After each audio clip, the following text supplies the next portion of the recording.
जय हो अवसान मैया। मैं आप लोग को अवसान मैया की कहानी सुनाती हूँ, बहुत सुंदर है, आप लोग ध्यान से सुनिएगा। एक माँ थी, उनके दो बेटे थे, दोनों बेटे बड़े बड़े हो गए थे। अब वो शादी करने के लायक हो गए थे। तो उनकी माँ बड़े बेटे के लिए बहू ढूंढ रही थी और बोली कि संस्कारी, सभी ढूंढते तो सोचते हैं कि संस्कारी बहू मिल जाए, अच्छी बहू मिल जाए, हमारा घर बस जाए। तो वो बहू मिली और बड़े बेटे की शादी की।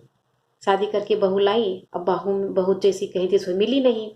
उसमें एक कमी था कि सुबह सुबह वो खा लेती थी खाना। फिर बहुत परेशान हो जाती थी इससे सास। फिर अवसानी मैया का पूजा करती थी बहुत भाव से।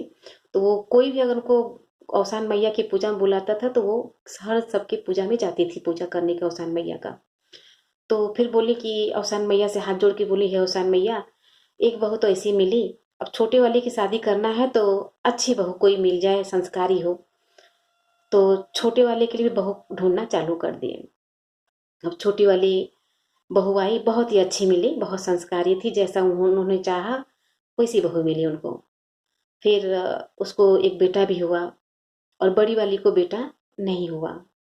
तो औसान मैया से बोली, मनाई चुनाई की है औसान मैया, बड़ी को भी बहू बेटा एक दे दो तो मैं आपका सात सुहागिन बुला के पूजा करूंगी। तो वो बेटा तो हुआ नहीं। तो गई अड़ोस पड़ोस में बातें कर रही थी, उससे उनका चिंता था कि बड़ी को भी एक बेटा मिल जाए, हो जाए औसान मैया की कृपा से। तो सब बैठे थे अड़ोस पड़ोस में बातें कर रही थी। तो बोले कि भैया मैं तो पूजा करना चाहती हूँ कि एक बड़ी बहू को भी एक बेटा हो जाए, लेकिन वो सुबह सुबह खा लेती है, मैं पूजा नहीं कर पाती हूँ। सब लोगों ने कहा कि ठीक है, एक काम करो, आप उसको कपड़ा धोने के लिए नदी में भेज दो, सुबह सुबह 4 बजे हो जाएगी कपड़ा धोने, तब तक आप यहाँ पे तैयारी करके सात सुहागन को बुला करके पूजा की तैयारी कर लेना। तो सास बड़ी खुश हुई, बोली अरे ये तो आप लोगों ने बहुत अच्छा सुझाव दिया, मैं जा रही हूँ घर। अब वो गई घर, बोली बहू कल सुबह उठ के कपड़ा नदी पे धो के लाना, और औसान मैया का पूजा है, हम यहाँ पूजा का तैयारी करेंगे। तो बोली हाँ ठीक है माँ जी। अब वो गई सुबह 4 बजे कपड़ा धोने, और एक कपड़े में आटा उसने ले लिया, बांध लिया कि 4 बजे कपड़ा धोने जाऊंगी, कैसे भूखी रहूंगी। अच्छा, आटा लेके चली गई। अब यहाँ पे सास रानी अपनी तैयारी कर रही थी। वहां पे वो गई, उसे भूख लगा, उसने पहले आटा गूथा, आटा गूथ के और उसकी लिट्टी बनाई। लिट्टी बनाकर एक नदी के पास में ही चिता जला हुआ था, उसमें आग थी, और उसी में उसने लिट्टी सेक लिया। लिट्टी सेक के और फिर वहीं पे एक मंदिर था, दीपक जल रहा था। सोची किससे खाऊं सोच रही थी, तो देखी तो दीपक जल रहा है शंकर भगवान के मंदिर में। गई तो अपना घी में चौभड़ के लिट्टी खा ली। खा के अपना घर चली आई। आई तो बहू बोली, "अ, माँ मैं आ गई।" तो माँ बोली हाँ आजा आजा बहू, चल बैठ जा पूजा पे। पूजा पे बैठ गई, पूजा उजा हो गया। फिर इतने में शोर मचा रहे थे बाहर सब लोग। फिर सास गई बाहर, देखी तो शंकर भगवान का हाथ टेढ़ा है। सब लोग बहुत सीधा करने की कोशिश कर रहे हैं लेकिन हाथ सीधा नहीं हो रहा है। फिर माँ जी घर पे आई तो बहू पूछी, माँ जी क्या हुआ, बाहर इतना शोर मचा रहे हैं सब लोग?" अरे बोले क्या बताएं, शंकर भगवान लगता है गुस्सा हो गए हैं। वो उनका हाथ टेढ़ा हो गया है, पता नहीं कैसे हाथ टेढ़ा हो गया है, सीधा ही नहीं हो रहा है। इतने सब बड़े बड़े लोग आए हैं फिर भी बहुत कोशिश किए, कुछ हुआ नहीं। तो बोली माँ जी मैं जाऊं क्या?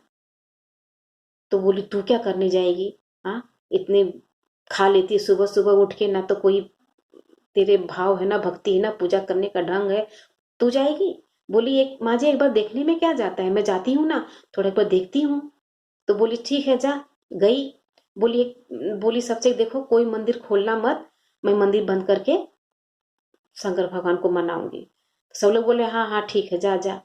गई, मंदिर मंदिर का दरवाजा बंद की। बंद करके उनसे बोली, सुना है भोलेनाथ सुनो, आपका मैंने एक घी खा लिया तो आपने इतना शोर मचा दिया, इतना डंका कि पूरा सबको जमा कर लिया गांव वालों को।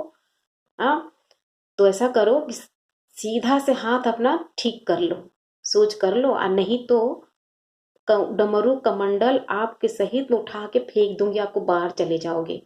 अब इतने सुनते ही शंकर भगवान खट से अपने हाथ सीधा कर लिए, और शंकर भगवान सभी औरतों से डरते हैं कि भैया ये अड़भंगी है, पता नहीं उठा उठा के फेंक दी तो रह जाऊंगा मैं इधर ही, इससे अच्छा है हाथ सीधा ही कर लूं।